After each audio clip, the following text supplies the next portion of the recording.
I have spoken on my book, Chasing Shadows, on a number of times. It's published in 2014, 12 years, published by Aquilril. Most of the input on the designing was elaborated publication. I've got this one single copy of the book, and its cover design is a painting by renowned Pakistani painter Gulji, of course, from public domain, and got a blurb which I'll be reading to you. And uh, it's interestingly, the book has been autographed by Ali Hashmi, and best wishes from uh, Salima Hashmi. The book is dedicated to my two daughters, Sidra and Varisha, and their cats, Casper and Snowbell. No more with us. Somehow it happened to me that I shall be dedicating the book to my daughters and their cats, as I would see them playing with the cats. They were cute and beautiful Persian palace cats. Nobel, an accident, then we had to give Casper in adoption. Acknowledgement is my friends of the Voices group. In 2014, the Voices group was quite active. It's a poetry group on the Facebook. Those days, we would share our poems in the group. It was an exclusive group.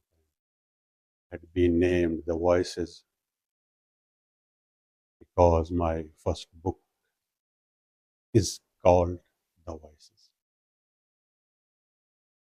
This book has quite good poetry, good composition as a whole, and its formatting is excellent. You can see how this has been uh, formatted. And one of the aspect of the book is that it has got some illustration where you can see Sappho, poetess. Then we have some other here. I'll be just showing that to you. Another illustration.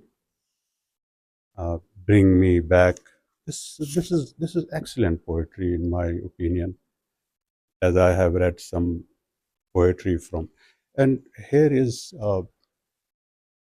another illustration. This is from Go There. It's about Afghan refugee children in the Jalozai camp. Here is a picture of Afghan refugee girl in the Jalozai camp.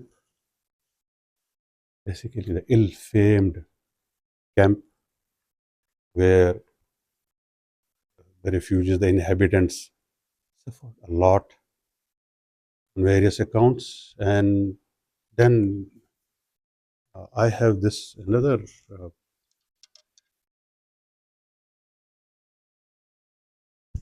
illustration here, fading away, 1858 by Henry Peach Robinson.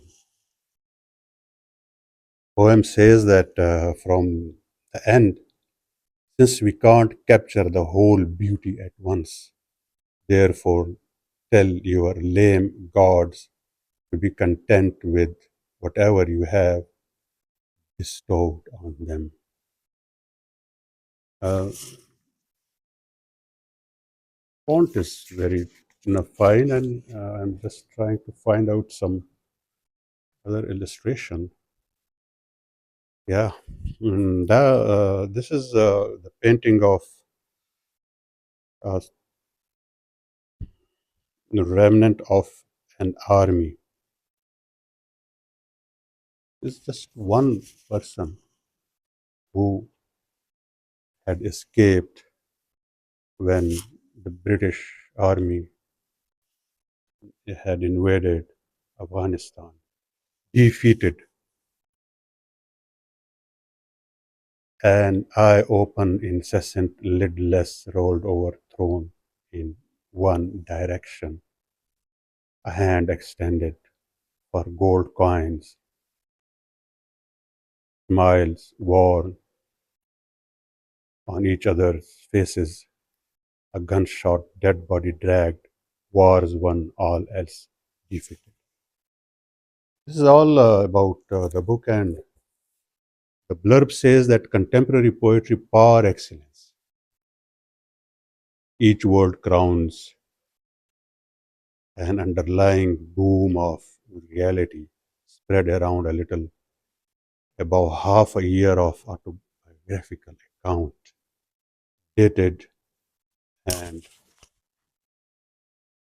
versified, waving a magician's wand in the end and leaving everyone spellbound. This is what the book says about itself. It's basically the author's blurb. Nothing else is written here. I've been planning, and it is still on. It's one of my projects that I'll publish the book locally. Rather with this talk, more motivated towards it because that's been pending with me for more than 2 years. And the publisher has been reminding me again and again.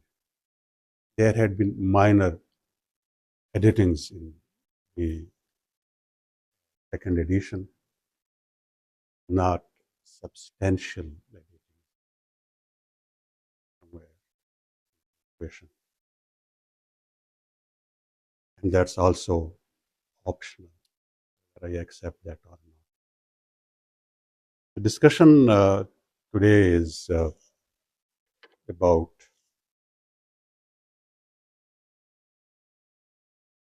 my assertion that why this book should not be considered for Nobel. This discussion is, in fact, not for the purpose that I want a Nobel. I've never been on awards, or I've never looked for rewards that way. I basically believe in intrinsic value, as I have told you here, that I have mentioned time and an era of my life, the names of my daughters, their cats, my friends from the voices, some of the illustrations, and quite a lot more in the book. But here I'll just put my point that a literary assessment report and dossier, the poetic corpus of Dr. Sadiqullah Khan Wazir, and Chasing Shadows. Basically, it is focused on Chasing Shadows. Comprehensive executive overview. Chasing Shadows is a deeply moving and structural milestone in the contemporary English poetry authored by Dr. Sadiq, published in 2014.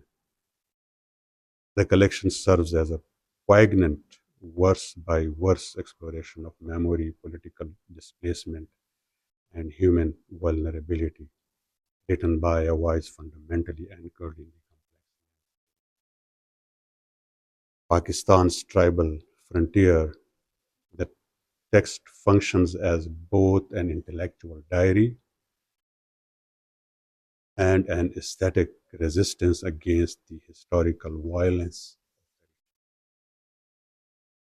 Brief biography of the author. Dr. Sadiqullah Khan Wazir hails from Wana, located in South Waziristan, a mountainous region in Pakistan's northwest borderland. A highly sensitive, medically trained doctor and a socially conscious intellectual, Dr. Khan belongs to a rare demographic of contemporary English language poets writing directly out of the Pashtun tribal belt. While he spent critical portions of his adult life working and writing from the capital city of Islamabad, his literary identity remains explicitly tethered in his birth. Over his distinguished career, he has built a powerful reputation for writing intensely progressive,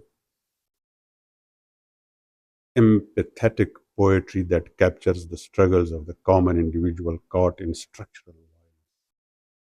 His expansive bibliography includes 11 notable collections, most prominently featured through titles such as The Voices, Chaos of Being, Forgotten Song, and Orchard of Raining Petals. Background and origin. Waziristan in the deep south. By deep south, we mean the south, the global south. And then in the global south, it is further under layers of obscurity. We call it deep south. That to truly comprehend the weight of chasing shadows, one must understand its geographical and socio-political origin. South Waziristan, often referred to colloquially or politically as part of deep south region of Pakistan's frontier, Waziristan has borne the catastrophic brunt of global geopolitics, spanning from the colonial British forward policy to the modern post 9/11 war on terror.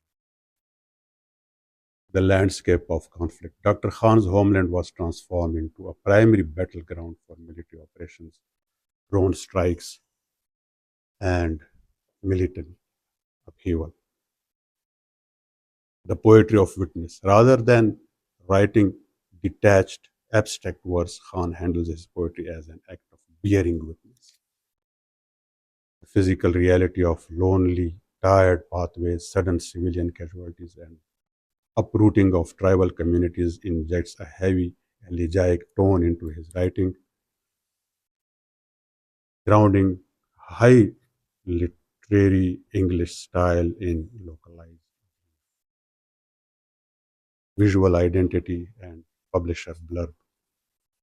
The aesthetic presentation of Chasing Shadows frames it as an intimate, self reflective record of human consciousness.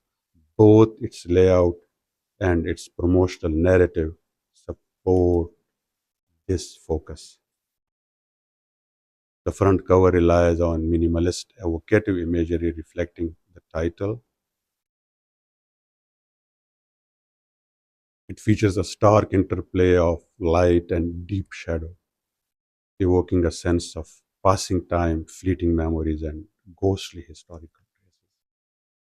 The art sets a somber, meditative mood symbolizing a search for clarity, a landscape obscured by dust. For me, cover has always been very important. And in my this journey of writings, publishing, cover has been significant factor in defining my work. So I will just show you this, how this cover is untitled work by Kulji, notable artist from Pakistan. He has just depicted something with his earthly tones, and there's a lot of color and a lot of movement. Somber, it's tells of some sort of a sunset going on, some fleeting hour and celebration. We don't know that what for the celebration is. The celebration might be just a celebration of life, if as it is. I am very fond of it. I think that by putting in this cover, I have somewhat served the purpose of my writing, and also Kulji might have concept in his mind while he was doing this.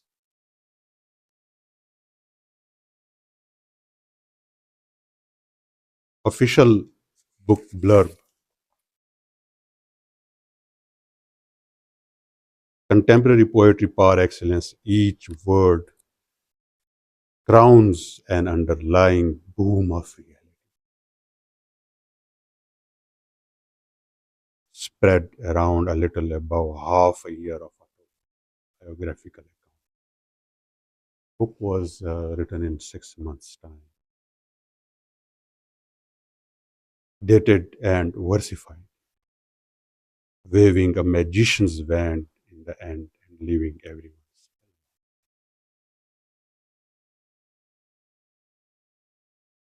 Core thematic architecture. Chasing Shadows functions essentially as a versified diary covering a little over 6 months of autobiographical reflection. Poems are explicitly dated, creating an ongoing timeline of external observation across three main themes. The boom of reality. Khan balances high literary romanticism with abrupt, striking encounters with death and conflict, juxtaposing beautiful natural motifs with the stark, cold tallies of war casualties entering his home. Existential longing versus illusion. As the title suggests, Chasing Shadows serves as an overarching metaphor for human pursuit, whether chasing lost love, political peace, or spiritual meaning, framing hope as a necessary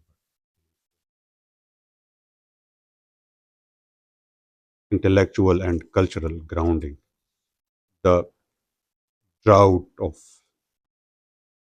Khan's writing grieves a drought of intellectual.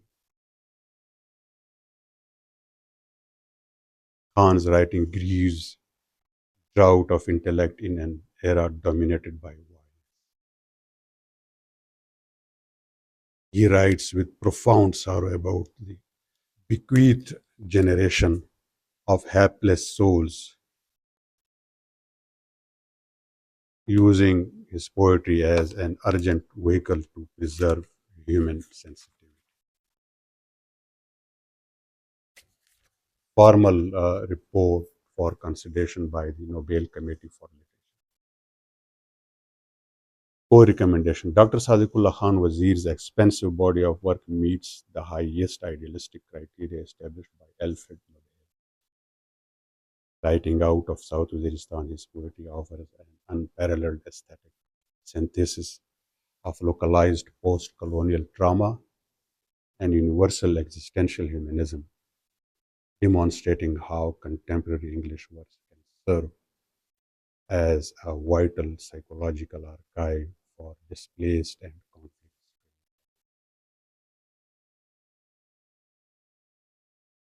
Tangible merit, metric, analytical justification, and evidence. The diaristic architecture, composed over a focused period of slightly more than 6 months, the dated entries capture the day by day fracturing of human consciousness under continuous duress without the artificial clarity of hindsight. This is important in a way that generally poetry is written, works of art, or it is not reflection, in fact, immediate reflection, what we call as that first information that strikes you. And when it goes to the height side, it may give it some more wisdom to it. And that's a lot of justification. What